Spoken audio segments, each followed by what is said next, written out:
Nope, not yet. What's going on, everyone?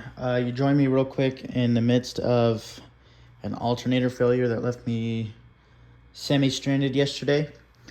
So I'm just recording this video because it sort of interrupted my plans for some filming that I was hoping to get done this week and into next week, so that the first 2 weekends of May you guys would have some awesome suspension content. But such is life. So I thought about maybe doing a video talking about the alternator and, the charging system. I might do an overview video of just how this system works for some newbies out there. But other than that, it's a pretty straightforward process. And honestly, I don't think I could do a better job than NC's video, where he describes everything that's involved, the entire process in full detail, a video that I'm actually referencing myself because I've, believe it or not, never had to swap an alternator on a 944 before. So yeah, if you need help doing an alternator, go check out his video if you haven't seen it already.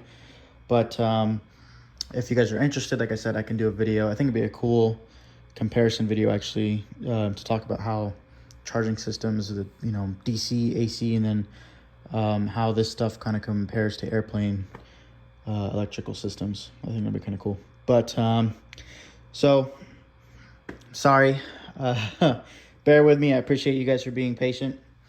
Wanted to do a video on the Club Sport steering wheel because this turned out to be a little bit of an interesting upgrade. And I'll be honest, it actually totally changed the steering feel of the car. But I'll save that for a separate video, a dedicated video, when I can get this up and running and driving again. We still have the full sort of walk around video I'd like to do, discussing just, the light modification I've done to this car.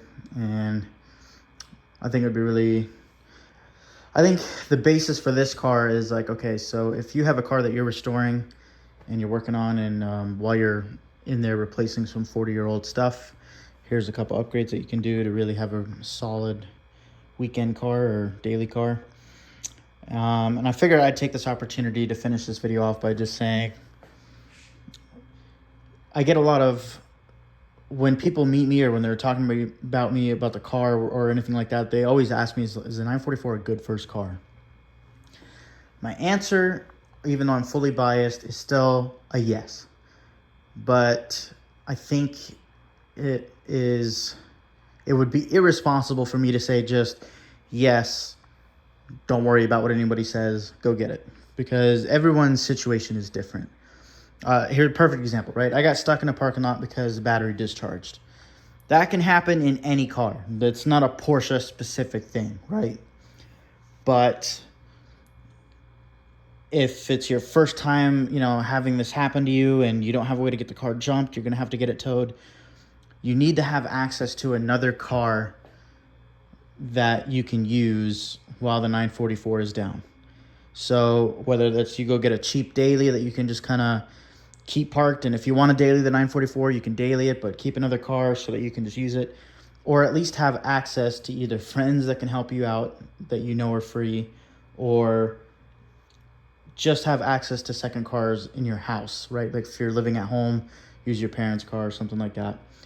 I think it also depends on your living situation, because I know a couple people who, if you're just starting out in your 20s and you're going away to college, you're going to be living in a dorm or an apartment, and you can't exactly work on a car in a parking lot like that. You can get in trouble for it. So there's certain things that you can do real quick, real easy, maintenance items, oil changes, whatever. Like you can kind of get away with stuff like that.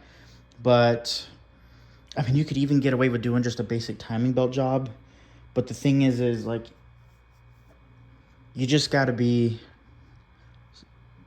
cognizant of what's going on in your surroundings and all other kind of stuff. So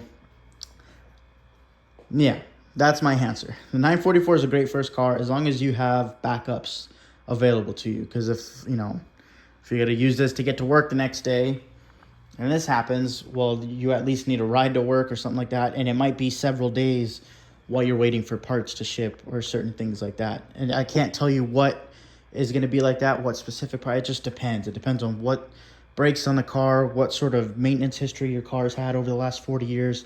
And that's the other thing you have to do, is just, you have to have a level of mechanical sympathy where it's like, okay, this thing's 40 years old.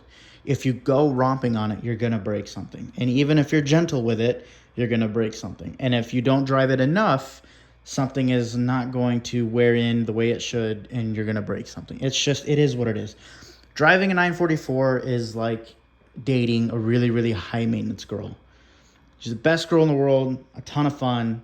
You have the best time with her. You wouldn't trade her for anything in the world. But you need to like responsibly be there to step up to the plate when she needs you.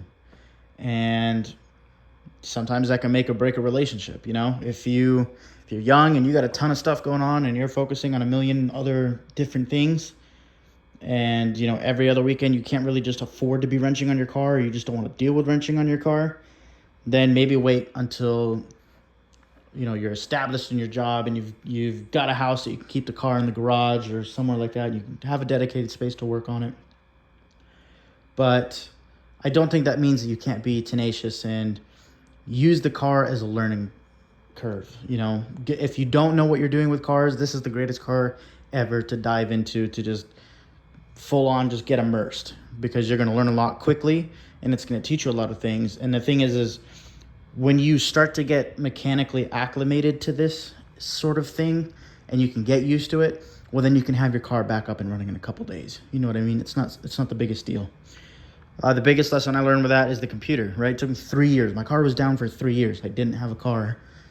And after learning the initial learning curve that I went through with the first car, now with this car, every time that this car has sort of had a misstep, you know, for example, fuel pump died, or I had that weird issue with the fuel injectors where I knocked the wiring harness and the wiring back there is a little bit frail, and it just bent the speed and reference sensors in such a way to where the car, it was either shorting or it wasn't sending the proper voltage or signal. Whatever was happening, the car couldn't start, and I had to sit there and diagnose it, right? But now I'm not going weeks or days of trying to figure out what's going on with the car. It's like, oh no, this is the problem. I can figure it out and I can get going on it. So yeah, that's where everything's at. We'll have a new upgraded alternator.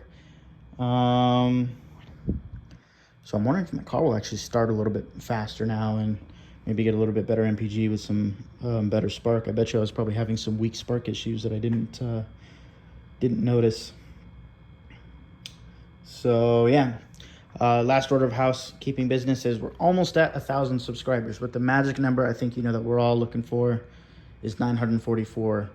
And so I'm trying to figure out a cool thing to sort of celebrate that and give back to all of you as a community and say thank you for those of you who have been dedicated subscribers and who have been watching. So, because that really means a lot to me. I don't even know 1,000 people. So it's kind of weird. Every time I shoot these videos, I'm like, okay, I'm sitting in a lecture hall and there's like 500 or 1,000 or 20 or 30 people, whoever is watching that video. You're all just standing in the garage with me, and I'm just pointing and shooting and telling you what's going on and where to look and give you some resources. That's kind of how I've been treating this thing. And I'll be honest, the whole purpose of this channel is to force me to get comfortable talking about certain things and explaining them to someone who isn't me. Because if I'm looking to do that as a career, that's kind of important. So, and I don't really have any other way to practice doing that. So hopefully I've done a semi-decent job, and if I haven't, at least I've been able to point you, I think, to some really, really solid resources. So there's a couple videos that are going to be in the pipeline. They just might get delayed. And I think in the meantime, what I might pivot and do is a 944 content you all need to see part 2. Because there are a ton of channels, a ton of new people who have come into the space producing really, really awesome content, and you might not have heard of them yet. So yeah, there's my rant. We're gonna hit 9 minutes and 44 seconds, and then I'll end the video. So I'm gonna kill time for another 10 seconds. Thank you all for watching, and I will see you in the next one.